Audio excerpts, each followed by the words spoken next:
morning, Trinidad and Tobago, and welcome to the Bourse Report. Well, it's finally here. It's budget day, something that's been hotly anticipated by the average citizen as well as investors alike. And today is going to be quite impactful, or set the tone certainly for the next, not just following fiscal year, but perhaps the next few fiscal years, given the significant changes that have taken place in the revenue and expenditure configuration for the Trinidad and Tobago economy. Now, what does that mean for the investors, and are there any potential opportunities ahead? Well, let's take a look. Now, there's definitely going to be, there's very likely going to be quite a significant deficit for fiscal 2021. Fiscal 2020, that projected deficit is around 17.3 billion, as mentioned by the Honorable Minister of Finance in the past week at the special pre-budget spotlight conference.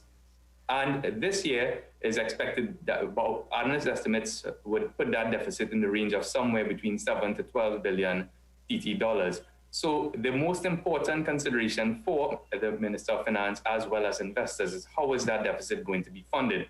And there are three major sources of funding or filling that gap. Drawing down on national savings in the form of the Heritage and Stabilization Fund is one option. Increasing borrowings is another option. And the sales of state assets or state-owned enterprises is a third option that is available. So turning quickly to the first option of drawing down on national savings, which is the Heritage and Stabilization Fund. At last count, which was up to last week, the indication was that the fund size was around $5.8 billion US, and withdrawals of just around 980 million US would have taken place over the course of fiscal 2020. Now, 1.5 billion is the limit in any one fiscal year, and that will certainly be relied on in significant part in the upcoming fiscal year, given indications of revenue generation for the following fiscal 2021. That's not going to have too much of a significant implication on investors in terms of opportunities created, but it could have some implications in terms of how Trinidad and Tobago's credit rating is viewed in subsequent rating periods by Standard & Poor's, as well as Moody's and other major credit rating agencies. Now, the second and more pressing area of raising financing to meet that budget deficit, or expected budget deficit rather, would be increasing borrowing. And public sector net debt to GDP has been increasing in recent times. From September 2016, it was at 58%, and we see a fairly stable levels of around 60% from fiscal 2017 to 2019. And as of June 2020, that level was 71%, and we expect that, based on the minister's indications, to get to around 77% by the end of the fiscal year.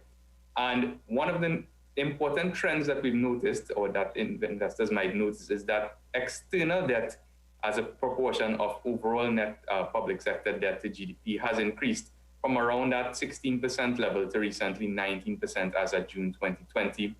Domestic debt to GDP has remained fairly constant at around 41%. So for investors, depending on the form of borrowing, whether it's private or public issuance, which investors would probably hope is public issuance, there could be more opportunities on the horizon. And it's probably a win-win for both the government as well as the investor community, because currently the cost of borrowing both in US dollars and TT dollars for Trinidad and Tobago are fairly stable. If we can take a look at this graph here, we can see that the current cost of borrowing based on prevailing market conditions is around 4.7% for 10 years. And that's our Trinidad and Tobago US dollar bonds trading in international markets. And very similarly, in the TT dollar space, that 10-year point, the government could theoretically raise financing at around 4.6% for that 10-year mark. Now, we can see that for the 10-year period in Trinidad and Tobago dollars, that cost of funding, or that range, has been fairly stable between 4.4 to 4.7%, as opposed to the US market, which has been as low as 3.6% in the past 12 months. That's actually back in February, just before COVID really took a hold, and as high as 8.2%. That was, of course, in the height of the panic of COVID-19. So very favorable borrowing conditions in the US or international markets rather, for Trinidad and Tobago, driven by exceptionally accommodative monetary policy by the US Federal Reserve, and that has helped to keep the cost of borrowing down for Trinidad and Tobago internationally. And similarly, in the local market, a reduction in the primary reserve requirement from 17 to 14%, as well as very subdued inflation on a reported basis at least, has driven commercial banks' excess reserves up to about 11.6 billion as at the end of August. So it means that there's quite a significant pool of funds that is available for the state to tap into if they needed to finance this deficit or expected deficit through the borrowing mechanisms available to them. Now, finally, asset sales is one of the third options, or the third option that is available to the state in terms of bridging that deficit gap.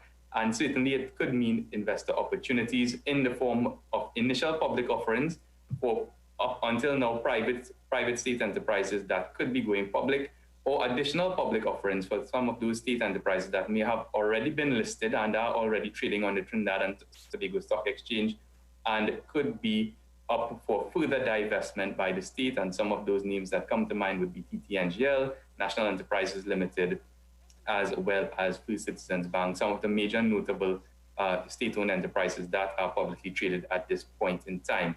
The CLICO-related assets have also been the subject of some sale interest, including the insurance portfolio of CLICO, as well as other assets of the HCL Group.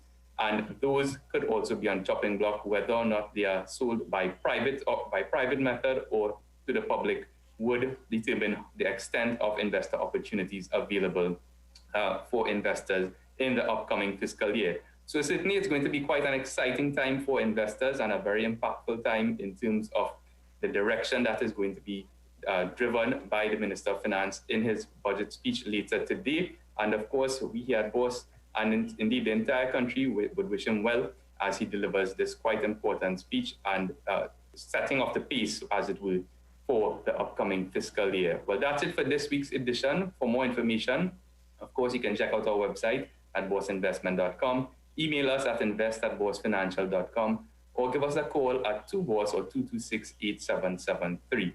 Have yourselves a wonderful investing week. This has been the BOSS Report.